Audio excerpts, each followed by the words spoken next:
ज्ञानेश्वर महाराज की जय।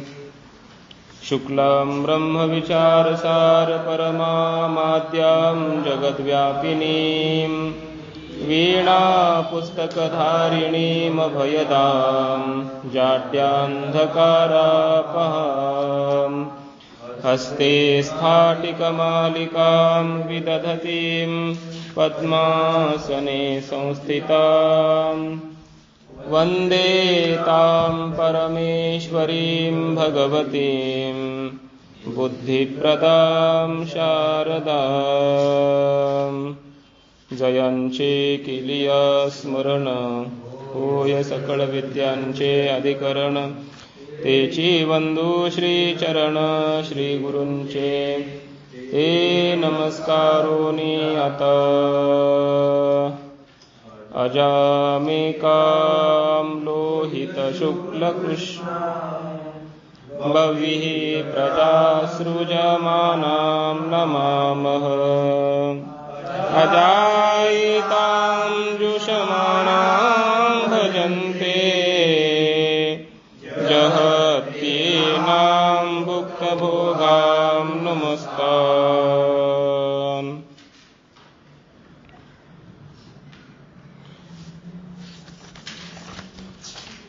काल आपण ग्रंथाला आरंभ केला। पहिल्या नमनाच्या श्लोकाचा सरळ अर्थ आपण पाहिलाय। सांख्य दर्शनामध्ये प्रामुख्याने सांगितली जाणारी जे सिद्धांत आहेत त्याचंही आपण संक्षेपानं काल चिंतन केलेलं आहे की सांख्यशास्त्रामध्ये प्रकृती कारणवाद आहे, त्याला परिणामवाद असं म्हटलंय। प्रकृतीपासून जगत उत्पन्न होतं, 4 पदार्थ संक्षेपानं मानलेत, त्यात 25 तत्वांचा अंतर्भाव होतो, प्रकृती ही स्वतंत्र आहे आणि पुरुष म्हणजे आत्मा ते नाना आहेत, जन्मादी व्यवस्था लागण्यासाठी त्यांचं नानात्व मानलेलं आहे आणि पुरुष असंग निर्विकार आहे, करता नाही भोगता नाही, पण प्रकृती त्याच्या ठिकाणी ते कर्तृत्व आणि भोक्तृत्व अध्यारोपित करते आणि मग त्या पुरुषाला का मानायचं, तर त्याला मानल्याशिवाय त्या प्रकृतीमध्ये किंवा बुद्धीमध्ये चैतन्याचा अभिमान येणं शक्य नाही, जी ज्ञान आपल्याला होतात ती होणं शक्य नाही, जगदांध्य प्रसंग येईल आणि म्हणून चैतन्य रूप असणारा, चेतन रूप असणारा, स्वयंप्रकाश असणारा असा पुरुष आत्मा मानावा लागतो। असंही आपण विचार केला। तो पुरुष असंग निर्विकार आहे, पण प्रकृती त्याला भोग देते आणि म्हणून तो जन्ममरणाच्या बंधनाला प्राप्त होतो। मग त्यानं काय करायचं, तर वैराग्य धारण करायचं आणि श्री गुरूंना शरणागत होऊन त्यानं श्रवण मनन करायचं, निधिध्यासन करायचं आणि त्यानं प्रकृती पुरुषाचा विवेक प्राप्त करून घ्यायचा। प्रकृती कोण आहे तिला ओळखायचं आणि ते आपल्याला भोगमोक्ष कसा प्राप्त करून देते ते समजून घ्यायचं। यालाच प्रकृती पुरुष अन्यथा ख्याती असं म्हणतात। प्रकृती वेगळी आहे, पुरुष वेगळा आहे, अशा प्रकारचं दोघांचं पृथक्त्वाने ज्ञान झालं पाहिजे। असं ज्ञान झालं की विवेक ख्याती असं म्हणतात। हेच तत्वज्ञान आहे आणि या तत्वज्ञानाने त्याला मोक्ष प्राप्त होतो, म्हणजे त्याला पुन्हा बंध प्राप्त होत नाही, पुन्हा तो सुखदुःखाला प्राप्त होत नाही। हे विकार त्याच्या ठिकाणी आहेत असा त्याला भ्रम होत नाही। या भ्रमातून मुक्ती म्हणजेच बंधनातून मुक्ती। बंध हा एक प्रकारचा भ्रमच आहे, जन्म मरणाला मी प्राप्त झालो हा एक प्रकारचा भ्रमच आहे असं सांख्यांनी मानलेलं आहे। आणि मग एकदा या भ्रमाची निवृत्ती झाली आणि स्वतःचं यथार्थ ज्ञान झालं, प्रकृती कळाली की ती प्रकृती त्याला आता बंध प्राप्त करून देत नाही। असं आपण थोडासा विस्ताराने सांख्यशास्त्राचं एक दर्शन जे आहे ते संक्षिप्त रूपात आपण काल पाहिलंय। आणि त्यानंतर या ग्रंथामध्ये जे नमन केलंय वाचस्पती मिश्र यांनी, त्या नमनाच्या श्लोकाचा अर्थ पाहिला की या नमनाच्या अर्ध्या श्लोकामध्ये प्रकृतीला वंदन केलंय। आता हे सगळे श्लोक त्याचे अर्थ ध्यानात ठेवायचे। एकतर ग्रंथ आपण संक्षेपात शिकतोय आणि संक्षेपानं शिकत असल्यामुळे आता याच्यातले प्रत्येक शब्द महत्त्वाचे आहेत, प्रत्येक शब्दाचा अर्थ महत्त्वाचा आहे। त्यामुळे आता हे ध्यानात ठेवायचं, लिहून घ्यायचं किंवा नंतर ऐकायचं. एखादी वही करायची, सांख्य दर्शनाची स्वतंत्र एक वही करायची, त्याच्यामध्ये सांगितलेले हे सर्व सिद्धांत लिहून घ्यायचे. कारण एकदा ऐकलं की ऐकताना असं वाटतं की हे रोजच ऐकतोय, त्यामुळे आता हे माहिती आहे आपल्याला, हे कळालं, ज्ञान झालं असं वाटतं. पण पुन्हा पाठ संपल्याच्या नंतर किंवा हा ग्रंथ संपल्याच्या नंतर जर 2-4 महिन्यांनी आपण काही सांख्य दर्शन काय सांगतं हे आठवण्याचा प्रयत्न केला तर आपल्या बुद्धीचं तेवढं वैभव नाही की हे सगळं आपल्याला वेळेवर आठवेल. म्हणून ते कुठंतरी आपण वहीमध्ये लिहून ठेवलं पाहिजे. म्हणजे काय होतं की ते आठवतं. मग आता बघा, माझ्या ग्रंथामध्ये हे सगळं मी लिहून ठेवलेलं असतंय. हे सगळं काय मला त्यावेळेस पाठ केलेलंच आहे, जे पाठ केलं तेच लिहून ठेवलंय, पण ते आतापर्यंत विसरून गेलं होतं. आता ग्रंथ उघडल्यामुळं, ते वाचल्यामुळं ध्यानात आलं की हा, सांख्य शब्दाचे असे 2-3 पद्धतीने अर्थ केले होते. किमान त्याची ती प्रक्रिया स्मरणात येते. आणखी त्याचा आपण विस्तार करू शकतो. त्यामुळे हे कुठंतरी लिहूनच ठेवलं पाहिजे. आपल्या बुद्धीमध्ये खूप कामं आहेत ना आपल्याला भरपूर, हे एकच नाही ना, आपल्याला भरपूर कामं असतात. त्यामुळे ते करता करता हे विसरून जातं, असं होत असतंय. किंवा अभ्यासही करायचा म्हटलं तरी आता सांख्य झालं की पुढे योग येणार, पुन्हा उपनिषद येणार, पुन्हा दुसरे ग्रंथ येणार. दुसरे ग्रंथांचा अभ्यास करता करता हे काय पडतं, मागं राहतं, विसरून जाऊ शकतंय. म्हणून लिहून ठेवायचं. याचा अभ्यास तर केलेलाच असतो. वही अशी उघडली एकदा वाचलं की पूर्ण डोळ्यासमोर त्याचे सिद्धांत उभे राहतात. म्हणून लिहून ठेवायचं. आणि लिहिण्यामध्ये काय असतं की खूप वेळा त्या चिंतनाचं चर्वण होतं, मध्ये मंथन होतं. अनेक वेळा लिहिताना आपण बरोबर लिहिलं पाहिजे. पुन्हा पुन्हा बुद्धीमध्ये तो विषय अगोदर येतो आणि ते बुद्धीमध्ये जसं येईल तसं आपण लिहून काढतो. लिहिलेलं पुन्हा वाचतो, वाचलेलं पुन्हा बरोबर आहे का पाहतो. हे सगळं पुन्हा पुन्हा चिंतन होतं लिहिताना आणि त्यामुळे जास्त तयारी होते. हे प्रत्येक दर्शनाची, शास्त्राची स्वतंत्र एक वही करायची आणि त्याच्यामध्ये लिहून घ्यायचं. तर बघा, आपण अर्थ केला होता. अजाम सांगा बरं, आता बोलत राहा, थोडं थोडं विचारणार आहे तुम्हाला. अजाम एकाम लोहित शुक्ल कृष्णाम भव्यः प्रजाः सृजमानाम नमामः. एवढ्या अर्ध्या श्लोकामध्ये प्रकृतीला वंदन केलंय. अजाम याचा अर्थ काय केला? जन्मरहित. म्हणजे न, शब्दाचा अर्थ होतो न म्हणजे नाही. व्यंजनादी शब्द आला की नकार, नाही समास होतो ना. पुढं व्यंजन असेल तर लागतो मागे. अब्राह्मणम आनय, आहे की नाही. ब्राह्मण शब्दाला लावला माग, कारण पुढं काय बय, ब्राह्मणाचा बय की नाही. व्यंजन पुढे असले की नकार अर्थामध्ये मागे लागतो आणि पुढे स्वर असेल तर काय लागतो मग? अन लागतो. अन, हलंत न, अन. अनादर, आदर, अनआदर. समजतंय ना. तसं इथं अजाम, जायते इति ज्या शब्दाचा अर्थ जन्मणारी, बरोबर ना. ज्या शब्दाचा अर्थ होतो जन्मणारी. किंवा जायते इति जह, पुल्लिंगात घेतलं तर जह म्हणजे उत्पन्न होणारा, जीवात्मा वगैरे, शरीर वगैरे, बरोबर ना.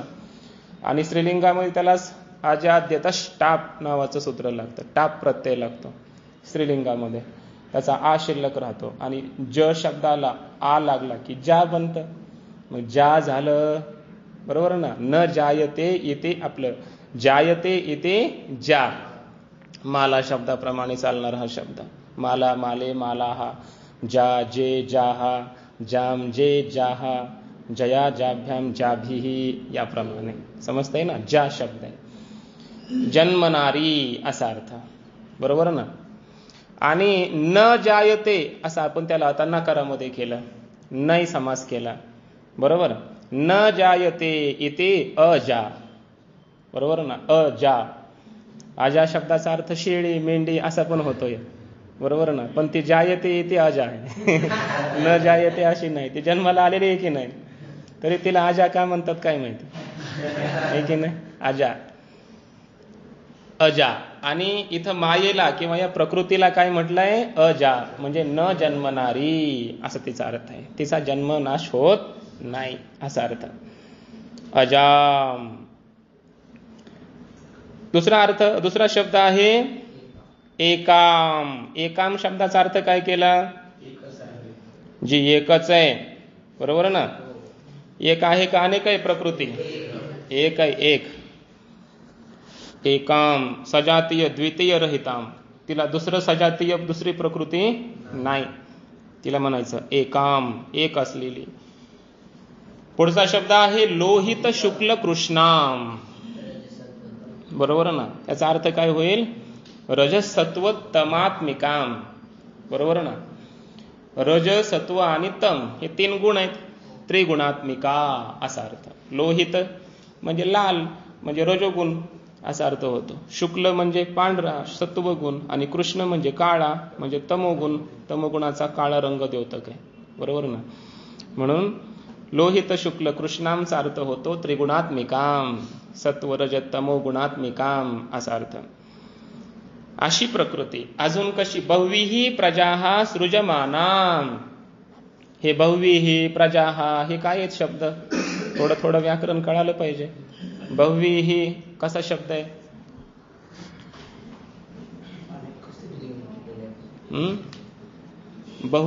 बहु शब्द आहे की नाही? बहु बहु बहवह पुल्लिंगामध्ये चालतो, बरोबर ना? आणि बहुवी असं स्त्रीलिंगामध्ये बनतं, नदीप्रमाणे. नदी, नद्यौ, नद्यः, नदीम, नद्यौ, नदीही द्वितीयेचं बहुवचन. तसं इथं बहुवी, बहुव्यौ, बहुव्यः, बहुवीम, बहुव्यौ, बहुवीही अलगा. बहुवीही द्वितीया विभक्ती बहुवचनम. बहुवी शब्दस्य समजताय? स्त्रीलिंगी शब्द आहे बहुवीही. हे प्रजाहाचं विशेषण आहे. प्रजाहा, प्रजा माला शब्दाप्रमाणे. प्रजा, प्रजे, प्रजाहा, प्रजाम, प्रजे, प्रजाहा द्वितीयेचं बहुवचन. प्रजाहा, बहुविही प्रजाहा, पुष्कळ प्रकारची असणारी, अनेक प्रकारांची असणारी अशी हे सृष्टी. अशा सृष्टीला, अशा सृष्टींना म्हणजे सृष्टीगत पदार्थांना, समजायलंय ना? सृजमानाम उत्पन्न करणाऱ्या, आहे की नाही? अशा त्या प्रकृतीला नमामः, वयम नमामः, आम्ही सर्वजण नमस्कार करतो असा अर्थ. समजलं का? हे नमन करत असताना प्रकृतीला नमन केलंय. आता पुढे पुरुषांनाही नमन केलंय. हे नमन करत असताना सांख्यशास्त्राचे सिद्धांत सांगून राहिले वाचस्पती मिश्र. याला विशेषता म्हणतात. आता आपलं चलतं मग नमन म्हटलं की देवादिकांचं वर्णन वगैरे आपण नमन करतो.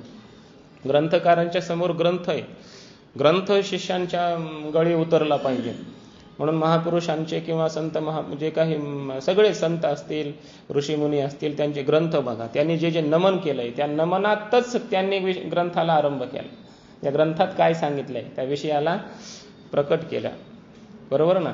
असा अर्थ आहे. म्हणजे सांख्यशास्त्रामधील प्रकृती ही अजा आहे, एक आहे, त्रिगुणात्मिका आहे, सर्व सृष्टीला उत्पन्न करणारी तीच आहे, म्हणून तिला प्रकृती म्हणतात. प्रकृती शब्द आहे की नाही, त्याच्यामध्ये व्युत्पत्ती होते. प्रकरोती, या सा प्रकृती ही प्रकरोती, प्रकर्षेन करोती, बरोबर ना? प्रकर्षाने संपूर्ण जगत करते. करते म्हणजे निर्माण करते, तिला म्हणायचं प्रकृती. समजतंय ना? प्रकरोती येते प्रकृती ही, म्हणजे प्रकर्षाने जगताला उत्पन्न करते जी, तिला म्हणायचं प्रकृती. जगताचं परिणामी उपादान कारण ही प्रकृती आहे असा अर्थ. आणि त्या प्रकृतीला नमस्कार करतो. आता पुढे पुरुषांना वंदन केलंय. त्या पुरुषामध्ये 2 प्रकार केले, संसारी पुरुष आणि मुक्त पुरुष. अर्ध्या पादामध्ये उत्तरार्धातील संसारी पुरुषांना वंदन आहे बघा. अजाहा ये ताम जुषमाणाम भजन्ते ताम नुमः. ये अजाहा, ये म्हणजे जे, अजाहा म्हणजे न जन्मणारे, स्वरूपाने अजन्माच असणारे असे जे, ताम जोषमाणाम भजन्ते, त्या भोग देणाऱ्या प्रकृतीचं जे भजन करतात, सेवन करतात, स्वीकार करतात, संसाराला प्राप्त होतात, असे जे पुरुष आहेत तान नुमः, त्यांना आम्ही नमस्कार करतो. का नमस्कार त्यांना? 2दा नमस्कार आपल्या भाषेत, आहे की नाही? जे मुक्त झाले त्यांना 1 दान, जे असे संसारात फिरून राहिले त्यांना 2दा दंडवत करायचा. का? त्यांचा मोठा त्याग आहे ना. त्यांचा मोठा त्याग आहे. आपण काय करतो? संसाराचा त्याग करतो. जो संसार मिथ्या खोटा त्याचा त्याग करतो. परमार्थाला लागलो. ते लोक काय करतात? सत्य परमार्थाचा त्याग करतात आणि संसाराला मिथ्या संसार करतात आणि सत्य परमार्थाचा त्याग करतात. किती मोठा त्याग आहे त्यांचा. म्हणून त्यांना पहिलं वंदन. आणि दुसऱ्या भाषेत दुर्जनम प्रथमम वंदे म्हणून त्यांनाही नमस्कार केला. आणि आता मुक्त पुरुषांना नमस्कार केलाय. जहत्येनाम भुक्त भोगाम नमस्तान. एनाम भुक्त भोगाम जहती. जहती हे हा जहातीचं बहुवचन आहे. जहाती, जहतः, जहती बहुवचन असं चालतं. जहती हे बहुवचन. भवती प्रमाणे एक वचन नाही. समजतंय ना? भवती हे एक वचन जसं आहे तसं इथं जहती एक वचन आहे असं वाटतं. जहती हे एक वचन नाही, बहुवचन आहे. प्रथम पुरुष बहुवचनम जहती. समजतंय का? जहती नाम परित्यजंती असं त्याचा अर्थ आहे. समानार्थी शब्द. परित्यजंती, परित्याग करतात. कोण? जे पुरुष परित्याग करतात. कुणाचा? एनाम भुक्त भोगाम. भुक्त भोग, बरोबर ना? ययाहा किंवा यस्याहा. यस्याहा भोग भुक्त यैहि.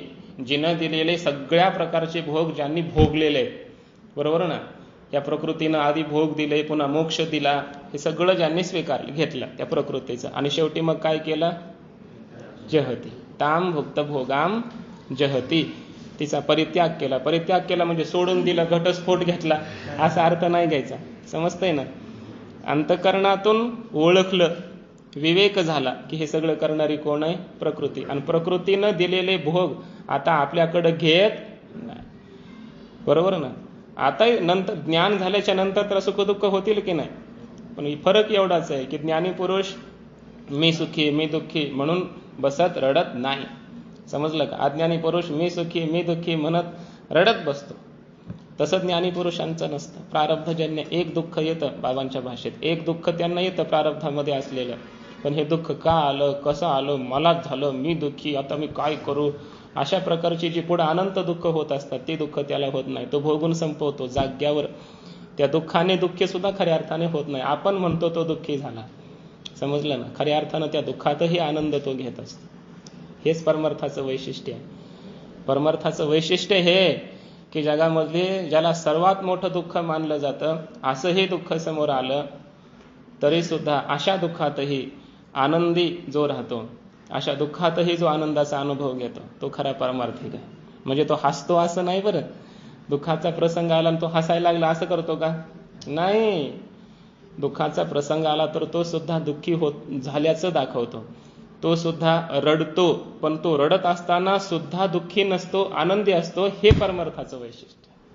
हे अनुभवाची जोगे नोहे बोलायशी. समजतंय का? जहत्येनाम भुक्त भोगाम नमस्ताम. भुक्त भोगाम एनाम जहते तान नमः. अशा या मुक्त पुरुषांना सुद्धा आम्ही नमन करतो असा याचा अर्थ आहे. आता यानंतर आपल्याला ग्रंथाला आरंभ करायचा आहे. हा ग्रंथ जो आहे किंवा ही जी सांख्यांची परंपरा जी आहे ते कोणी कोणी सांगितली या संबंधी सुद्धा एक श्लोक वाचस्पती मिश्रांनी या ठिकाणी दिलेला आहे. कपिलाय महामुनये मुनये शिष्याय तस्य चासुरये पंचशिखाय तथेश्वर कृष्णाय ते नमस्यामः असा एक श्लोक आहे.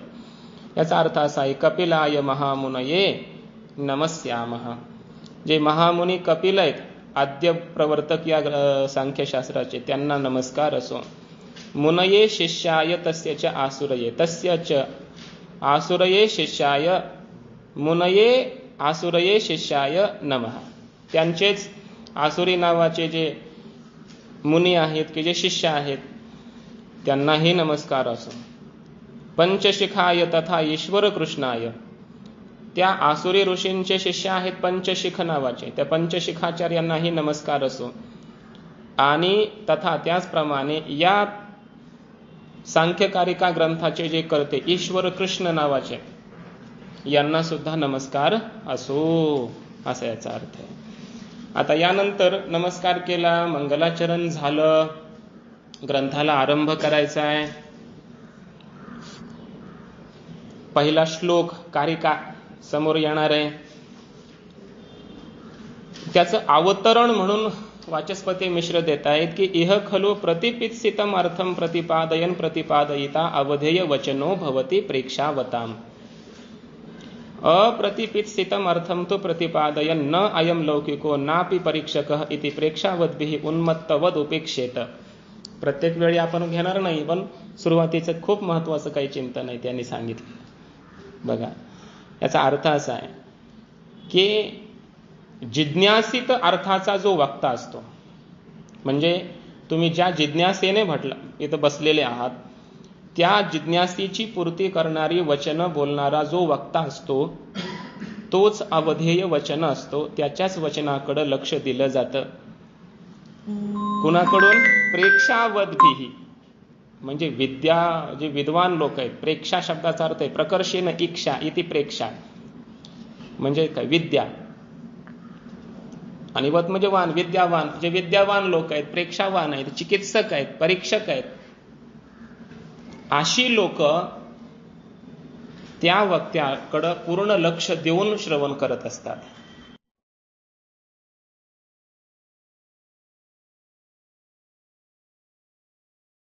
म्हणजेच वक्ता बोलणारा आपल्या अंतःकरणातील जिज्ञासा पूर्ण करतोय.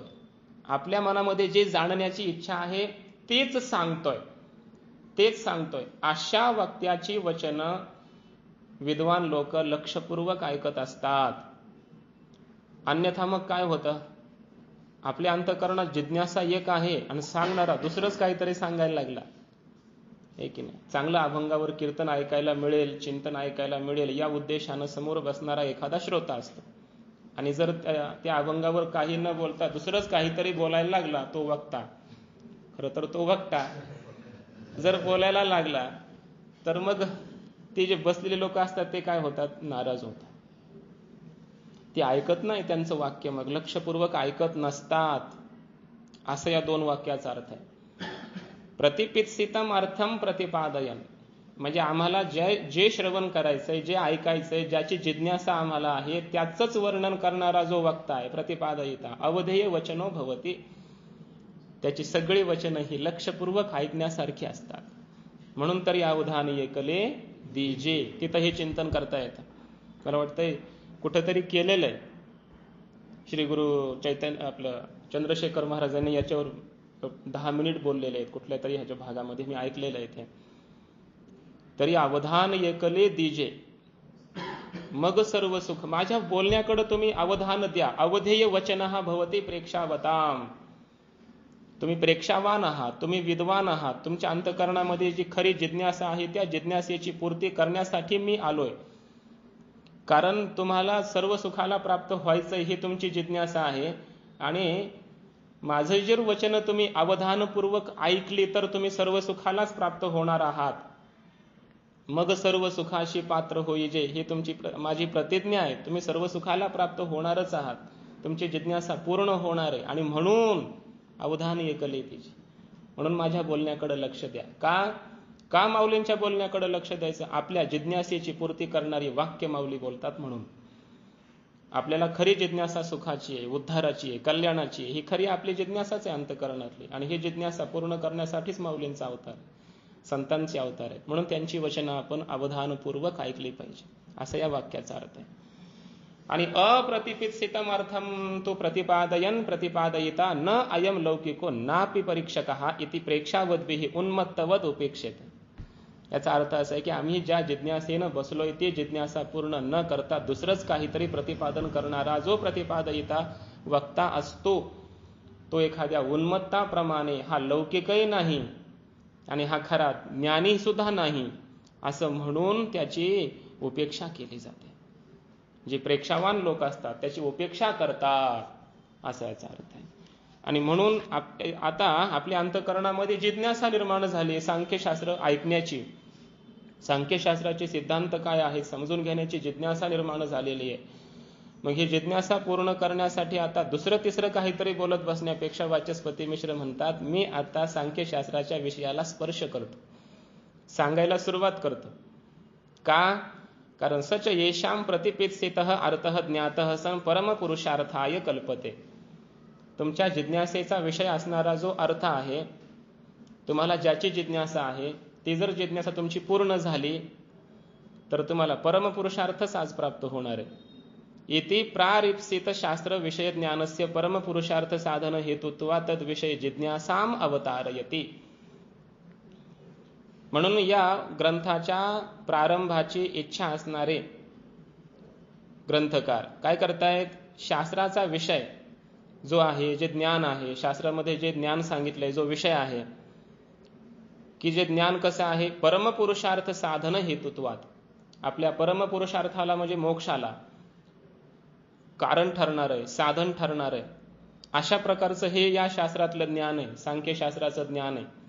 आणि म्हणून या ज्ञानाची जिज्ञासा आपल्याला झाली पाहिजे, याकरिता जिज्ञासेचं अवतरण करतात प्रथम श्लोकात. समजते ही अवतरणिका. या श्लोकामध्ये जिज्ञासा झाली पाहिजे एवढंच फक्त सांगितलंय. या पूर्ण पहिल्या कारिकेमध्ये पहिल्या श्लोकाचा तात्पर्य किंवा मूळ धागा किंवा मूळ वाक्य एकच आहे, काय की या सांख्यशास्त्राच्या श्रवणाची जिज्ञासा तुम्हाला झालीच पाहिजे, होणं आवश्यकच आहे. का होणं आवश्यक आहे, कारण परमपुरुषार्थ हेतुत्वात या सांख्यशास्त्राचं ज्ञान तुम्ही श्रवण केलं, ऐकलं, त्याची जिज्ञासा धारण केली तरच तुम्हाला खऱ्या अर्थाने परमपुरुषार्थ सिद्ध होणार आहे, अन्यथा नाहीच होणार. तुम्ही मुक्तच नाही होऊ शकत. एकमेव अद्वितीय असं साधन आहे तुमच्या मोक्षाचं आहे. आणि म्हणून तुम्हाला या शास्त्राच्या ज्ञानाची जिज्ञासा झाली पाहिजे. अथातो ब्रह्म जिज्ञासा, जसं ब्रह्मसूत्रामध्ये आहे तसं इथं अथातो पुरुष जिज्ञासा, अथातो सांख्यशास्त्र विषय ज्ञान जिज्ञासा. सांख्यशास्त्रामध्ये सांगितलेल्या ज्ञानाच्या श्रवणाची तुम्हाला जिज्ञासा झालीच पाहिजे. का झाली पाहिजे त्याची कारणं या श्लोकामध्ये आता ग्रंथकार सांगतात. कोण? ईश्वर, कृष्ण. समजतंय? पहिली कारिका पहिला श्लोक आहे बघा. मागे म्हणा थोडे अवघड आहे शब्द, पाठ करायचे, आता हे घोकायचे, संहिता व्यवस्थित घ्यायची, पाठांतर करायचं. सुरुवातीचे काही श्लोक खूप महत्वाचे आहेत. तसं तर 72 कारिका आहे, सर्वच पाठ करायला काही अडचण नाही. आम्ही पाठ केल्याशिवाय आम्हाला शिकवलं नव्हतं आमच्या गुरूंनी. कृपाळू आहे मी जास्त, माझ्या गुरुपेक्षा जास्त कृपाळू आहे मी.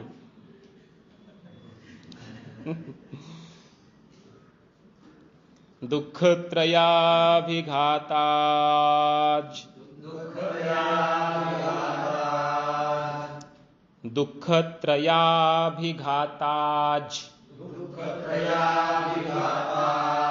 जिज्ञासा तदपघातके हेतौ,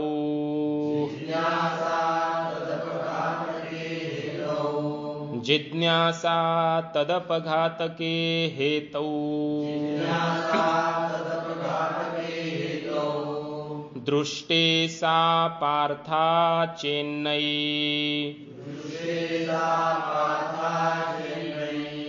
दृष्टे सा पार्था चेन्नई, कांतात्यंततो भावात्, कांतात्यंततो भावात्, दुःखत्रयाभिघाताज जिज्ञासा तदपघातके हेतौ, दृष्टे सा पार्था चेन्नई, कांतात्यंततो भावात्. आता पूर्ण वरची वळा. दुःखत्रयाभिघाता जिज्ञासा तदपघातके हेतौ,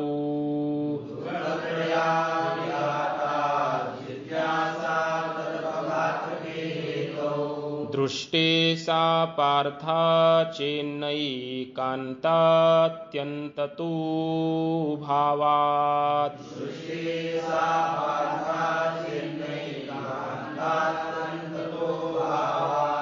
सगळे एकत्र म्हणा 3 वेळेस आता. दुःखत्रयाभिघाता जिज्ञासा तदपघातके हेतौ, दृष्टे सा पार्था चेन्नैकान्तात्यन्ततो भावात् दुःखत्रयाभिघाता जिज्ञासा तदपघातके हेतौ दृष्टे सा पार्था चेन्नैकान्तात्यन्ततो भावात् दुःखत्रयाभिघाता जिज्ञासा तदपघातके हेतौ चेन्नैकान्तात्यन्ततो भावात् दुःखत्रय अभिघातात पदच्छेद याचा लक्षपूर्वक बघा, एक एक शब्द वेगळा करून सांगतो. दुःखत्रयाभिघातात जिज्ञासा तत् अपघातके हेतौ दृष्टे सा अपार्था चेत, त्या तचा न झालाय, चेत न असं येते न ऐकांत अत्यंततः अभावात असा याचा पदच्छेद. आता याचा अन्वयपूर्वक अर्थ बघा सरळ, नंतर त्याचं थोडंसं स्पष्टीकरण सांग. दुःखत्रय अभिघातात तदपघातके हेतौ जिज्ञासा, कंसात घ्यायचं भवती अध्याहृत, सा दृष्टे सती, सती घ्यायचं त्याच्या अध्याहृत, सा दृष्टे सती अपार्था चेत, इथवर पूर्व पक्ष आहे, न उत्तर दिलंय इथून पुढं, न का न ऐकांत अत्यंततः अभावात, हे त्याचं उत्तर आहे. हा झाला अन्वय. समजलं? मी माझ्या पद्धतीनं अन्वय केला, कदाचित वेगळाही होऊ शकतो, अन्वयात काय नसतं, थोडे मागे पुढे झाले शब्द तरी, पण अर्थाच्या दृष्टीनं असा अन्वय महत्वाचा आहे. अर्थ असा आहे बघा, दुःखत्रय, तीन प्रकारची दुःख आहेत. आता लक्षपूर्वक ऐका, तीन प्रकारची दुःखत्रय, दुःखानां त्रयम् इति दुःखत्रयम्, बरोबर ना? तीन दुःख आहेत आपल्या समोर सर्व जीवांना प्राप्त होणारी. कोणती कोणती सांगा बरं? माहितीच आहे, आध्यात्मिक, आधी भौतिक आणि आधी दैविक. यात एक क्रम बरोबर सांगायचा. आध्यात्मिक, आधी भौतिक आणि आधी दैविक, हे तीन प्रकारची ताप, याला ताप म्हणतात, दुःख म्हणतात. त्रिविध तापांची झाली गोळवण, बरोबर? तर तीन दुःख आहेत आणि त्याचा अभिघातात नाम पुरुषेण सह अभिघातात. अभिघात शब्दाचा अर्थ आहे संबंध. अभिघात म्हणजे काय? एखाद्यावर अभितः पूर्णतः घात होणं, अवघात होणं म्हणजे काय? संबंध होणं. तीन प्रकारच्या दुःखांचा पुरुषाशी संबंध प्रकृतीमुळं आलेला आहे म्हणून. समजायलाय ना? दुःखत्रय अभिघातात, पंचमीचं एक वचन आहे, हेतुवाचक कारणवाचक पद झालं. मग हे तीनही प्रकारच्या दुःखांचा संबंध पुरुषाशी आलाय की नाही? याच्यात काय एवढं बारीक बघायचं? आपल्या जीवनात काही दुःख प्राप्त नाही का तीन प्रकारचे? झालाय का नाही संबंध? वास्तविक आपण कसे असंग निर्विकार ब्रह्म आहे की नाही? पण तरी सुद्धा तीनही प्रकारच्या दुःखांचा अनुभव आपल्यालाच येतो, बरोबर ना? हा आपलाच अनुभव आहे, हा गे माझा अनुभव. फक्त भक्तिभाव भाग्याचा नाही, अभक्ती अभाव अभाग्याचा असा अर्थ घ्या. समजतंय ना? आपल्यालाच अनुभव आला म्हणे अहो निर्गुण निराकार ब्रह्म आपण असताना आनंद रूप ब्रह्म आपण आहे, तर मग तीन प्रकारची दुःख संबंध पुरुषाशी आला असं कसं काय म्हणता? बरोबर ना? शंका जर कुणी केलं तर उत्तर काय? मग रडू नको कधी, बाबा म्हणत असतात. मग कधी रडायचं नाही. आपलाच अनुभव आहे की नाही? आपल्याच अनुभूतीचा आपला आपण करतो कधी कधी, या फक्त बौद्धिक ज्ञानावर. आपल्याच जीवनातला अनुभव आहे. काय अनुभव आहे आपल्याला? की हे तीनही प्रकारचे दुःख प्राप्त होतात. बाबा एक ती गोष्ट सांगत असतात, एक श्राद्ध असतं, काहीतरी नाव आहे त्याचं, नांदी कल्पास काहीतरी श्राद्ध आहे, एक प्रकारचं असतं. 3 दिवसाचा उपवास ब्राह्मणांना करायचा असतो त्या ऋत्विजांना, आणि मग ते श्राद्ध ते पार पाडत असतात. त्याच्यामध्ये 3 दिवसाचा उपवास ब्राह्मणांना त्या ऋत्विजांना घडलेला, आणि मग ते श्राद्ध करण्यासाठी बसले. त्यातला एक ब्राह्मण हळूच, जे नवीन होता, ते उठला आणि म्हणायला लागले की समजा ही तर्पण क्रिया सगळे ही विधी करत असताना जर एखाद्याला आली तर काय करावं. दुसरा म्हणतो अरे येईलच कशी, 3 दिवसाचा उपवास आहे आपल्याला, येईलच कशी, येऊ शकत नाही. म्हणतो पण नाही, समजा आलीच तर काय, त्याला काय पर्याय असतो की नाही. म्हणतो अरे पण होईलच कशाला, होऊ शकत नाही ना. उपवास केलाय आपण 3 दिवस, एक दिवस आपण थोडासा फराळ केलाय, दुसऱ्या दिवशी फलाहार केलाय, तिसऱ्या दिवशी पाण्यावर येत आपण, काही खाल्लं पिलं नाही जास्त, मग कशाला काय, होईलच कशाला. तो म्हणतो मलाच झाली. याचा अर्थ काय, अनुभवाचा आपलाप करता येत 3ही प्रकारच्या दुःखांचा संबंध आपल्याला झालेला आहे. बरोबर ना. आध्यात्मिक दुःख म्हणजे काय, आध्यात्मिक दुःख याचा अर्थ आहे आत्म्याच्या संबंधानं होणारे, बरोबर ना. आत्मानम अधिकृत्य, इथं आत्मा शब्दाचे 2 अर्थ आहेत. एक शरीर, दुसरा आहे सूक्ष्म शरीर, बरोबर ना. असे अर्थ आहेत. आध्यात्मिक दुःखाचा अर्थ काय होतो, आत्मानम शरीरम स्थूलम सूक्ष्मम शरीरम अधिकृत्य वर्तते इति आध्यात्मिकम दुःखम. शरीराच्या म्हणजे स्थूल आणि सूक्ष्म शरीराच्या म्हणजे मनाच्या संबंधानं होणारं दुःख त्याला म्हटलं जातं आध्यात्मिक दुःख. म्हणजे आध्यात्मिक दुःखात 2 प्रकार झाले, एक शारीरिक दुःख आणि दुसरं मानसिक दुःख. समजतंय. शारीरिक दुःख म्हणजे कोणतं, शरीराला होणारी रोग. कोणते, वात, कफ, वात, पित्त यांच्यामध्ये वैषम्य होऊन होणारे जे काही अनेक शारीरिक रोग आहेत, सर्दी, पडसं, खोकलं, काय जे असेल ते, ताप, फेप, याला काय म्हणायचं, शारीरिक आध्यात्मिक दुःख. देही प्रगटे, रोग व्याधी, अनेक प्रकारचे रोग व्याधी देहाला येतात, त्याला काय म्हणायचं, आध्यात्मिक, पण शारीरिक. दुसरं आहे मानसिक. मानसिक म्हणजे मनामध्ये उत्पन्न होणारे जे विकार, काम, क्रोध, लोभ, मोह, भय आणि ईर्ष्या, हे 6 विकार सांगितले. या 6 प्रकारच्या विकारापासून उत्पन्न होणारं जे दुःख त्याला म्हणायचं मानसिक दुःख. यालाच आधी व्याधी असं पण म्हणतात. व्याधी म्हणजे शरीराच्या, आणि आधी याचा अर्थ असतो मनाला होणारं दुःख. थोडक्यात चिंता, कसं होईल माझं, काय होईल, दुःखच आहे की नाही. मानसिक दुःख आहे विनाकारण मनातले मनामध्ये आपण चिंतन करतो, काहीतरी विचार करतो, व्यर्थ विचार, आणि त्यामुळं भविष्यामध्ये होणारं दुःख होणार असतं ते आताच होतं. जे पुढं होईल की न होईल सांगता येत नाही, पण त्याचं आताच दुःख तो भोगत असतो. त्याला म्हणायचं आधी, जे आधीच येतं. ते कोणतं आहे, आधी व्याधी. याला काय म्हणायचं, आध्यात्मिक दुःख. समजतंय ना. दुसरं आहे आधी भौतिक दुःख. कोणतं, आधी भौतिक. आधी भौतिक याचा अर्थ काय होतं, भूतम अधिकृत्य वर्तते इथे अधिभूतम. चोर, व्याघ्र, प्राणी, सर्प वगैरे दुसऱ्या प्राण्यांपासून, भूतांपासून, भूत म्हणजे प्राणी मात्र असा अर्थ, त्यांच्यापासून होणारं दुःख त्याला काय म्हणायचं, आधिभौतिक. म्हणजे मानुष, पशु, मृग, पक्षी, सरीसृप, स्थावर निमित्त, एखादं झाड पडलं वगैरे, हे की नाही, इमारतच पडली वगैरे, याला काय म्हणायचं, आधिभौतिक दुःख. आणि आधिदैविक म्हणजे यक्ष, राक्षस, विनायक, ग्रहादी आवेश निबंधनम असा अर्थ केला.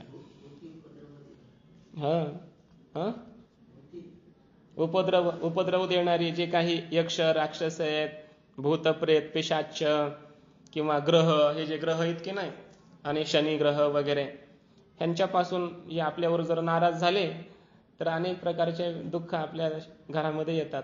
त्याला म्हटलं जातं आधिदैविक दुःख. तर हे 3 प्रकारच्या दुःखांचा संबंध पुरुषाशी, आत्म्याशी आलेला आहे. दुःखत्रय अभिघातात. समजला अर्थ.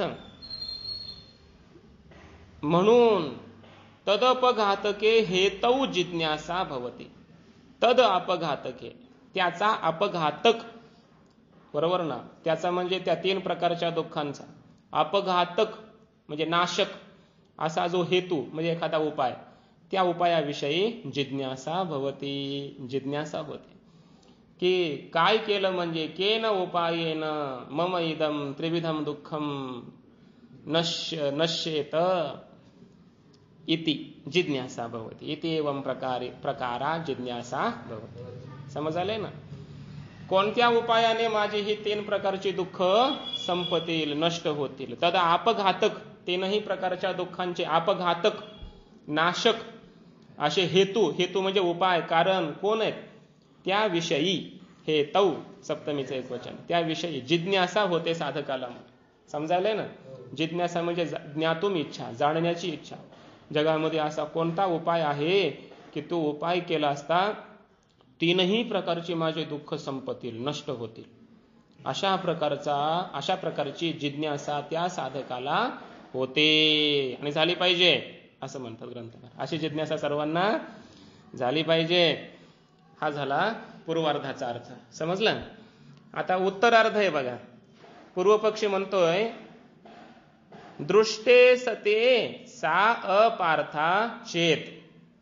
पूर्वपक्षी म्हणतोय की मग तुम्ही म्हणताय की या सांख्यशास्त्राचं जे ज्ञान आहे ते ऐकण्याची जिज्ञासा तुम्हाला झाली पाहिजे,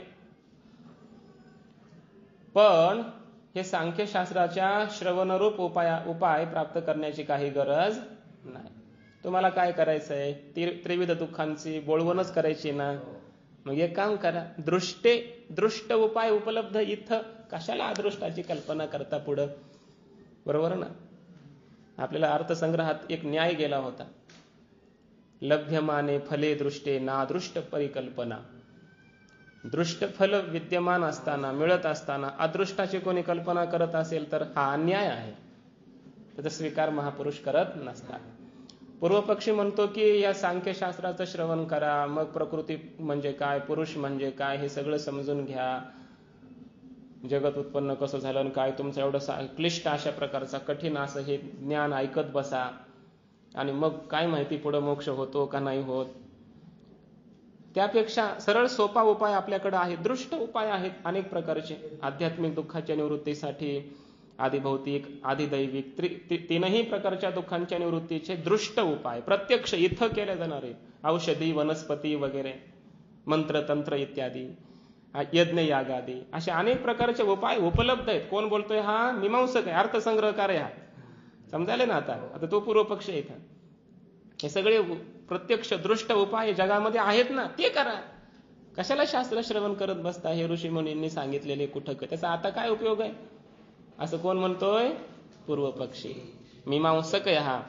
दृष्टे सती, दृष्ट उपाय उपलब्ध असताना सा जिज्ञासा, सा शब्दाचा अर्थ आहे ती तुमची जी शास्त्राच्या विषयीची जिज्ञासा झाली पाहिजे असं जे म्हणताय ना तुम्ही, ते तुमची शास्त्रविषयक जिज्ञासा अपार्था, याचा अर्थ आहे व्यर्था. अपार्था शब्दाचा अर्थ काय? अयोग्य आहे. ती जिज्ञासा करण्याची काही गरज नाही, अयोग्य आहे ती जिज्ञासा, व्यर्थ आहे. इति चेत, असं म्हणशील तर उत्तर दिलंय न, तुला असं म्हणता येणार नाही. का म्हणता येत नाही? त्याचं कारण आहे ऐकांत अत्यंततः अभावात. तुझे सांगितलेले दृष्ट उपाय आहेत ते ऐकांतिक आणि आत्यंतिक उपाय नाहीत म्हणून. समजतंय का? आम्हाला उपाय कसा पाहिजे? ऐकांतिक पाहिजे आणि आत्यंतिक पाहिजे. ऐकांतिक शब्दाचा अर्थ काय? निश्चित उपाय. तो उपाय केल्याच्या नंतर निश्चितच दुःखाची निवृत्ती झाली पाहिजे. म्हणजे होईल कदाचित आणि कदाचित नाही पण व्हायची, असं नाही चालणार. तो उपाय केला तर दुःखाची निवृत्ती झालीच पाहिजे. त्याला काय म्हणायचं? ऐकांतिक उपाय. म्हणजे ते निश्चित साधन पाहिजे. समजलं? आणि आत्यंतिक या शब्दाचा अर्थ आहे निवृत्तस्य दुःखस्य पुनः अनुद्भवः. आत्यंतिकत्वम म्हणजे आत्यंतिक दुःखाची निवृत्ती झाली पाहिजे. निवृत्त झालेलं दुःख, व्याधी, शरीर, हे सगळ्या प्रकारचे दुःख पुन्हा उत्पन्न झालं नाही पाहिजे. असा उपाय पाहिजे आम्हाला. आणि असे दृष्ट उपाय आहेत का? दृष्ट उपाय कसे? अनैकांतिक. आणि अनआत्यंतिक. याचा अर्थ काय? ऐकांतिक नाहीत. ऐकांतिक म्हणजे निश्चित नाही. एखादी गोळी दिली डॉक्टरनं, सांगितलं हो ताप आली काय, गोळी खा. खाऊन बघितली, नाही राहिली. पुन्हा 2 दिवसानं गेला, दिल्या गोळ्या खाल्ल्या डॉक्टर साहेब, पण ताप राहिला. पुन्हा दुसऱ्या गोळ्या दिल्या. समजतंय ना? कित्येकही वेळा असं होतं, रोगाचं निदान लागत. कधी कधी लागतंय, गोळी घेतली, तीच गोळी खाल्ली, लगेच राहून गेला, असंही होतं. याचा अर्थ आहे ते उपाय जे आहेत ते निश्चित नाहीत. कदाचित रोग राहीलही, कदाचित नाही राहीलही. खरं बोललो बघा. खरं आहे की नाही? म्हणजे आध्यात्मिक, आधिदैविक हे सगळे जे दृष्ट उपाय आहेत दुःखाच्या निवृत्तीचे, हे सगळे दृष्ट उपाय निश्चित उपाय असतील असं. बरं, आत्यंतिक तर नाहीतच. ते उपाय केले, एखादी गोळी खाल्ली आणि पुन्हा ताप आयुष्यात कधी आला नाही, असं होतं का? नाही. उलट अनेक रोगांना जन्म देऊन जाते ती ताप जाता जाता. ती गोळी खाल्ल्यामुळं पित्त झालं, पुन्हा काय करा, पित्ताची सेपरेट गोळी खा. काही काही एवढ्या गोळ्या खातात त्या पित्ताच्या की त्या गोळीनच त्यांना पित्त होतं. एवढ्या गोळ्या खातात. म्हणजे ती आत्यंतिक दुःखाच्या निवृत्तीची साधनं नसतात. कोण? दृष्ट साधनं, दृष्ट उपाय. म्हणून तुझं म्हणणं बरोबर नाही. काय तुझं म्हणणं बरोबर नाही? की शास्त्राच्या विषयाची जिज्ञासा करायची गरज नाही, असं जे तुला म्हणणं आहे तुझं, हे तुझं म्हणणं बरोबर नाही. म्हणजे आमचं म्हणणं बरोबर आहे की शास्त्राच्या विषयाची जिज्ञासा झाली पाहिजे. तदा अपघातके हेतौ जिज्ञासा भवती. दुःखाच्या निवर्तक अशा उपायाविषयी. कोणता उपाय आहे? ग्रंथकारांना मान्य उपाय कोणता आहे? प्रकृती पुरुष विवेक ज्ञान. बरोबर ना? या ज्ञानाविषयी, या उपायाविषयी साधकांना जिज्ञासा होते आणि झाली पाहिजे. भवतेच भवेच्च. बरोबर ना? होते साधकांना आणि असाधकांना व्हावी, झाली पाहिजे, अशी इच्छा झाली, जिज्ञासा झालीच पाहिजे. दृष्ट उपाय आहेत ना हो, पूर्व पक्षी बोलला मध्येच. त्याला उत्तर दिलं, दृष्ट उपाय हे ऐकांतिक आणि आत्यंतिक नसतात. म्हणून तुझं म्हणणं बरोबर नाही. म्हणून शास्त्राचा विषय तुला ऐकावा लागेल. आमचा उपाय असा आहे की तो ऐकांतिक आहे आणि आत्यंतिक आहे. म्हणजे आमचा उपाय केला की तुमच्या सर्व प्रकारच्या दुःखाची निवृत्ती 100% होणार, म्हणजे निश्चित होणार. म्हणजे ऐकांतिक उपाय आहे. आणि आत्यंतिक आहे म्हणजे एकदा दुःख निवृत्त झालं की काल सांगितल्याप्रमाणे ती प्रकृती पुन्हा तुम्हाला दुःख देणार नाही. आत्यंतिक दुःख निवृत्ती होणार. निवृत्ती 2 प्रकारची असते, माहितीच आहे तुम्हाला आता. लयरूप निवृत्ती आणि आत्यंतिक निवृत्ती. लयरूप निवृत्ती म्हणजे वरवर फक्त कार्याची निवृत्ती करणं. जैशी वरी वरी पालवी खोडीजे, वरी मुळी तरी उदक घालीजे, तरी कैशेनी नाशो निपजे तया वृक्षा. दृष्ट उपाय. समजतंय ना? वरी वरी पालवी खोडीजे असंच चाललंय की नाही? आणि ती वरची पालवी खोडणं म्हणजे मुळाला उदकच घाल नाही, मग तो आडवेने अंग फाके असं म्हटलं की नाही? पुन्हा त्याला अनेक पालव्या फुटतात. बरोबर ना? याला म्हणायचं लयरूप निवृत्ती. आणि आत्यंतिक निवृत्ती म्हणजे काय? कारणासह वर्तमान कार्य निवृत्ती. कारणासह सकट कार्याची निवृत्ती करणं. म्हणजे पुन्हा आता ते कार्य उत्पन्न होण्यासाठी कारणही शिल्लक नाही ठेवलं. बरोबर ना? मुळासकटच झाड उपटून टाकलं तर पुन्हा उत्पन्न होईल का ते?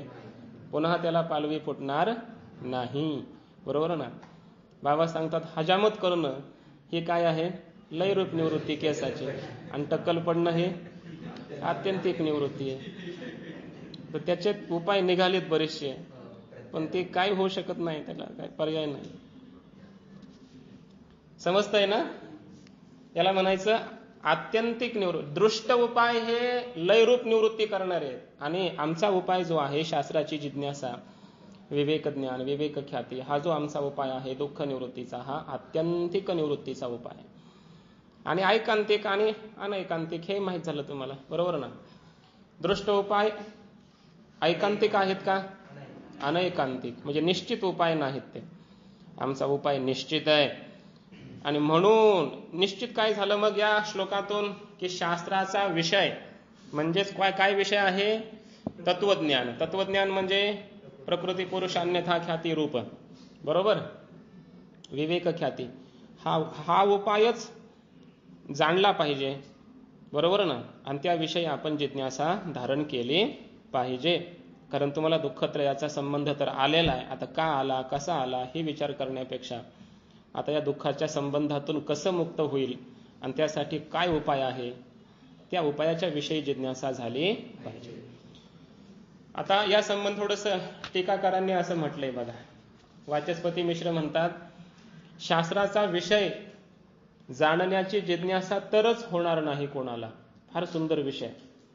संत वाङ्मय असेल किंवा वेदांत शास्त्र असेल, कोणत्याही शास्त्राला धरून असणारी ही प्रस्तावना आहे त्यांची, कोणत्याही अभंगावर बसणारी. एवं ही शास्त्र विषयो न जिज्ञास्येत यदि दुःखम नाम जगती न स्यात् सद्वा अपि न जिहासितम वा अशक्य समुच्छेदम अशक्य समुच्छेदता च द्वेधा दुःखस्य नित्यत्वाद् वा तद उच्छेद उपाय अपरिज्ञानाद् वा शक्य समुच्छेदत्वे अपि च शास्त्र विषयस्य ज्ञानस्य अनुपायाद् वा सुकरस्य उपायांतरस्य सद्भावाद् वा. जवळजवळ हे 5 विकल्प दिलेत त्यांनी. 5 विकल्प दिले. कशा करता? की तरच शास्त्राची जिज्ञासा होणार नाही, शास्त्र श्रवणाची तरच तुम्हाला गरज नाही, जर हे 5 गोष्टी असतील तर. कोणत्या 5 गोष्टी असतील? तर एक पहिली गोष्ट आहे की यदि दुःखम नाम जगती नस्यात, दुःख नावाचा पदार्थ जगात नसता तर, दुःखच नसतं तर शास्त्र जाणण्याची गरज राहिली नसती. 1. 2. सद्वा अपि न जिहासितम, दुःख आहे हो पण टाकायची इच्छा नाही, सोडण्याची इच्छाच तुम्हाला नसती. आहे दुःख पण दुःख निवृत्तीची जर तुम्हाला इच्छाच नसती तर मग शास्त्राचा विषय जाणण्याची तुम्हाला इच्छा राहिली नसते. समजतंय ना? दुसरा विकल्प. तिसरा आहे जिहासितम, एखाद्याला दुःखाच्या निवृत्तीची इच्छा आहे पण अशक्य समुच्छेदम, त्या दुःखाची निवृत्ती होणंच अशक्य आहे. दुःखाचा उच्छेद होणंच कसं आहे? अशक्य असतं. तर शास्त्राचा विषय जाणायची गरज राहिली. काय जाणून करायचंय? ते दुःख निवृत्त नाहीच होऊ शकत, दुःखाची निवृत्तीच होऊ शकत नाही, असं असतं ते दुःख. तर मग शास्त्राचा विषय जाणण्याची जिज्ञासा करायची गरज नव्हती. का बरं? दुःखाचे जे असमुच्छेदता म्हणजे दुःखाची निवृत्ती न होणं हे 2 प्रकाराने असू शकतं म्हणे. कसं? जर दुःख नित्य असतं तर. समजा दुःख या जगतामध्ये आहे आणि ते कसं आहे? नित्य. आता नित्य पदार्थ कधी निवृत्त होतो का? नाही. दुःख नित्य असतं ना तर तुम्हाला शास्त्र जाणायची गरज नसती. किंवा तद उच्छेद उपाय अपरिज्ञानात वा, दुःखाची निवृत्ती होऊ शकते, ते अनित्य आहे, दुःख निवृत्ती होऊ शकते, पण त्याच्या उपायाचं ज्ञानच नाही कुणालाच. जगात कुणालाच त्या दुःखाच्या निवृत्तीचं ज्ञान नाही. असं जर ते दुःख असतं तर शास्त्र जाणून उपयोग नव्हता. आणखी सांगतात दुःखाची निवृत्ती होऊ शकते असं जर ते दुःख आहे समजा, पण तुमचा जो उपाय आहे ना, तुम्ही ज्याला उपाय म्हणता शास्त्रज्ञानाचा, सांख्यशास्त्र ज्याला उपाय म्हणतं दुःख निवृत्तीचा, तो जर दुःख निवृत्तीचा उपाय नसता तर आमचं शास्त्र श्रवण करायची तुम्हाला गरज राहिली नसती. कारण ह्या शास्त्रामध्ये जे ज्ञान सांगितलंय दुःख निवृत्तीचा उपाय म्हणून, हा उपायच जर नसता दुःख निवृत्तीचा तर तुम्हाला या शास्त्राचं श्रवण करण्याची गरज नव्हती. आणि शेवटचा विकल्प सांगतायत की हा एक उपाय आहे समजा, ठीक आहे, हा उपाय असेल हे शास्त्र श्रवणाचा ज्ञानाचा, पण हा कठीण आहे आणि याच्यापेक्षा दुसरा सोपा उपाय जर असता कोणता, सुकर म्हणजे सुलभ, याच्याही पेक्षा सुलभ दुसरा उपाय एखादा असता जगात विद्यमान, तर मग तुम्हाला या शास्त्र श्रवणाची गरज राहिली. एवढे विकल्प झाले. समजलं काय काय? 1. दुःख जगात नसतं तर, बरं असेल तरी निवृत्तीची इच्छा नसेल तर, बरोबर ना? 2 झाले. 3. दुःख निवृत्त होऊ शकतच नसेल तर, 3 झाले. 4. दुःख नित्य असेल तर, बरोबर ना? पुन्हा काय सांगितलं? त्या दुःखाच्या निवृत्तीच्या उपायाचं ज्ञानच कुणाला नसेल तर, बरोबर. 6वं सांगितलं या शास्त्राचा जे विषय आहे ज्ञान आहे सांगितलेलं, हे जर दुःखाच्या निवृत्तीचा उपाय नसतं तर 6 झाले. आणि 7वं पण आहे, याच्यापेक्षा दुसरा उपाय जर एखादा उपलब्ध असता तो सोपा आहे याच्यापेक्षा, तर एवढे 7 विकल्प दिलेत. याच्यापैकी एकही विकल्प सिद्ध झाला तर शास्त्र हे ग्रंथ पुढे ऐकायची गरज आपल्याला नाही. आता एका ह्याचं खंडन म्हणजे ही कारिकाच आहे पूर्ण. ह्या कारिकेत या सर्वांचं खंडन आहे. पहिला शब्द कोणता आहे? दुःखत्रय अभिघातात. या शब्दातून पहिले 2-3 विकल्प खंडित केले. दुःखत्रयाचा संबंध पुरुषाशी आलाय हा सर्वाचा अनुभव आहे, याचा अर्थ जगात दुःख नाही असं नाही. पहिल्या विकल्पाचं खंडन. दुःख जगात नसतं तर नाही का सर्वांनाच प्राप्त झालंय? का राजा दुखिया, प्रजा दुखिया, सगळे दुःखीच आहेत. जगी सर्व सुखी असा कोण आहे? उलट सगळेच दुःखी आहेत, हे की नाही? म्हणजे दुःख आहे, कारण दुःखत्रयाचा अभिघात झालाय. आहे पण टाकण्याची इच्छा नाही का कुणाला? का मज लागे दुःख व्हावे, आयशे कोणी भावे ना जीवे म्हणतात की नाही? मला दुःख व्हावं कुणाला वाटतं का? दुःख निवृत्त होऊ नये असं कुणाला वाटतं का? का निवृत्तीची इच्छा आहे सगळ्यांना? इच्छा आहे. मग शास्त्र जाणलं पाहिजे. दुसराही मुद्दा झाला. तिसरी गोष्ट, दुःखाची निवृत्तीची इच्छा आहे हो, पण निवृत्तच होऊ शकत नाही असं असतं तर. पण निवृत्त होऊ शकत नाही का? आजपर्यंत कित्येकही संत महात्म्यांनी आपल्या जीवनातलं दुःख ते कैचे नये स्वप्नाशी, त्यांच्या स्वप्नातही दुःख येत नाही. अवघा झाला आनंदू असा त्यांचा अनुभव आहे. म्हणजे त्यांनी त्यांचं दुःख संपवलं, म्हणजे निवृत्त होऊ शकतं. समजलं ना? म्हणून शास्त्र जाणलं पाहिजे. मग प्रत्येक विकल्पाचं खंडन. त्यानंतर या दुःखाच्या निवृत्तीचा उपाय नसता तर हे एक झालं. आणि दुःख नित्य आहे का अनित्य? का सुखस्य अनंतरम दुःखम? महाभारतातला एक श्लोक दिला या ठिकाणी टीकेमध्ये. सुखस्य अनंतरम दुःखम, दुःखस्य अनंतरम सुखम असं म्हटलंय. या जाऊन या, कुणाला यायचं असलं तरी.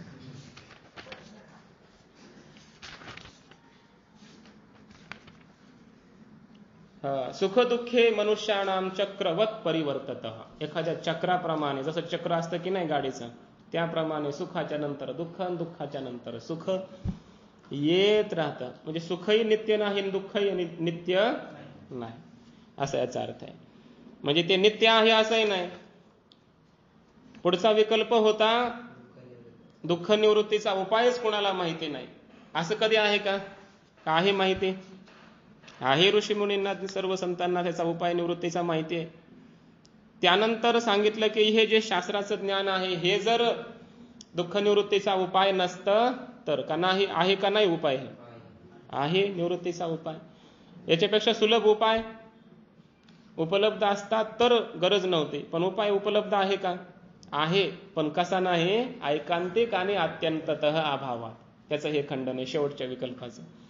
दुःख निवृत्तीचा या उपायापेक्षा दुसरा उपाय उपलब्ध आहे, सुलभ आहे, सोपं आहे, सगळं खरं आहे, पण तो निश्चित उपाय नाही आणि आत्यंतिक निवृत्तीचा उपाय नाही. कोण? दृष्ट. मग काय करायचं सोपं असून? म्हणून आत्यंतिक दुःख निवृत्तीचा उपाय करायचा असेल तर तुम्हाला शास्त्र विषयम विजिज्ञासेत, शास्त्राच्या विषयाची जिज्ञासा करावीच लागेल. शास्त्र श्रवण करावंच लागेल. प्रकृती पुरुषाचं ज्ञान प्राप्त करावं लागेल. शास्त्राचं ज्ञान म्हणजे हे आपलंच ज्ञान आहे. शास्त्र कुणाचं ज्ञान करून द्यायलंय? आपलंच. मीच पुरुष आहे आणि माझ्याच ठिकाणी अंतःकरण, बुद्धी, इंद्रिय, शरीर ही सगळी प्रकृती आहे. सगळ्या वृत्ती, ज्ञान ही प्रकृती आहे. ह्या प्रकृतीचं आणि पुरुषाचं आपल्याला पृथक्त्व समजून घ्यायचंय. एथ आत्मा तो आत्मयाचे ठाई स्वे महिनी प्रतिष्ठित. आत्मा कसा आहे आणि त्याच्या संबंधाने राहणारी ही जी प्रकृती आहे तीच कशी आपल्याला इंद्रियांच्या द्वारा पदार्थांचं ज्ञान करून देते, पंचविषयांची प्राप्ती करून देते, भोग घडवते. हे भोग या प्रकृतीमध्येच घडतात, पुरुषाच्या ठिकाणी नाही घडत. अहंकार विमूढ आत्मा करता हमिति मन्यते तत्ववित्तु महाबाहो गुणकर्म विभागयोः गुणागुणेषु वर्तन्त इति मत्वा न सज्जते असं म्हटलंय. हे जे गुण म्हणजे इंद्रियात्मक गुण, इंद्रिय हे प्रकृतीच आहे. इंद्रियात्मक प्रकृती रूप गुण हे विषयरूप प्रकृतीचा भोग घेतात. आत्म्याचा काही संबंध नाही. त्यामुळे आत्मा असंग निर्विकार अशा प्रकारचाच आहे. असं यथार्थ ज्ञान जोपर्यंत तुम्हाला होत नाही तोपर्यंत तुमचं दुःख संपू शकत नाही. दुःखाचा संबंध तुमचा संपणार नाही. दुःखाचा ऐकांतिक असा आणि त्रैकालिक असा नाश करायचा असेल तर तुम्हाला हे ज्ञानच व्हावं लागेल, समजूनच घ्यावं लागेल, कळवूनच घ्यावं लागेल. इथं करायचं काय नाही, हे सांख्यशास्त्र आहे ना, कर्माला किंमत देत नाही, काय करू काहीच नका म्हणते. त्याज्यम दोष वदित्ये के कर्म प्राहुर मनीषिणा, जो गीतेमध्ये विषय चाललाय ते सांख्याचं मत आहे. सांख्य म्हणतं की कर्मच टाकून द्या, पूर्ण करूच नका, कर्माची गरजच नाही, का ज्ञानाने मोक्ष होतो. वेदांताने तर थोडा समन्वय सांगितला, किंवा अंतकरणाच्या शुद्धीसाठी वगैरे कर्म करा. आणि काय तै कर्म सबळा लागे आळसू न कीजे, मनशुद्धीच्या मार्गी जय विजयी व्हावे वेगी, तै कर्म सबळा लागे आळसू न कीजे, हे वेदांताचं मनोगत आहे. सांख्यशास्त्र म्हणतं तुम्ही कर्माच्या अधिकारी जरी असले, तुमचं अंतकरण अशुद्ध जरी असलं तरी कर्म करूच नका, हेच समजून घ्या. एवढं कट्टर आहे, पूर्णपणे कर्माचं खंडन करणारं शास्त्र आहे. आचार्यांनी त्या भाष्यामध्ये एक पंक्ती दिली, कर्मणी अधिकृतानाम अपि, कर्मामध्ये जे अधिकृत आहेत, ज्यांना ज्ञानाचा अधिकार नाही, कर्माचे जे अधिकारी आहेत, अशा लोकांना सुद्धा हे म्हणतात की कर्म करू नका. समजतंय ना? असं कर्माचं खंडन करणारं हे शास्त्र आहे. यज्ञ याग, यज्ञ दान तपः कर्म कोणतीच करू नका. कर्म जाग्यावर बसा, शांत, श्रीगुरूंना विचारा, शास्त्राचं श्रवण करा, चिंतन करा, मनन करा, पुरुष आणि प्रकृती ओळखून घ्या, तुमचं दुःख संपेल. समजतंय ना? अशा प्रकारचं वर्णन करणारं हे शास्त्र आहे. आणि याच्यामध्ये पहिल्या कारिकेमध्ये आपल्याला सांगितलं बघा, दुःखत्रय अभिघातात, 3 प्रकारच्या दुःखांचा संबंध पुरुषाशी आलेला असल्यामुळे तदा अपघातके हेतव जिज्ञासा, दुःख निवृत्तीच्या उपायाच्या विषयी म्हणजे या विवेक ख्यातीविषयी जिज्ञासा साधकाला झाली पाहिजे. पूर्वपक्षी म्हणतो दृष्ट उपाय उपलब्ध असताना हे शास्त्र जिज्ञासा अयोग्य आहे. उत्तर दिलं नाही, कारण तुझे उपाय ऐकांतिक आणि आत्यंतिक नसतात, असा पहिल्या कारिकेचा अर्थ आहे. संक्षेपाने आपण थोडंसं याच्या टीकेचा अर्थ पाहिला. आता पूर्वपक्षी म्हणणार आहे की दृष्ट उपाय जरी दुःख निवृत्तीचे ऐकांतिक आणि आत्यंतिक नसले तरी सुद्धा वैदिक उपाय तर आहेत. शास्त्रानं सांगितलेले वैदिक उपाय ते करायला काय अडचण आहे, यज्ञ यागादी वगैरे ते उपाय करा आणि या त्रिविध दुःखाची निवृत्ती करा. ते कसे कसे उपाय आहेत, काय आहेत, त्याच्या संबंधी पुढची कारिका येणार आहे, त्याचा विषय आपण उद्या. कुंडलिक वरदा हरी विठ्ठल माऊली ज्ञानेश्वर महाराज की जय.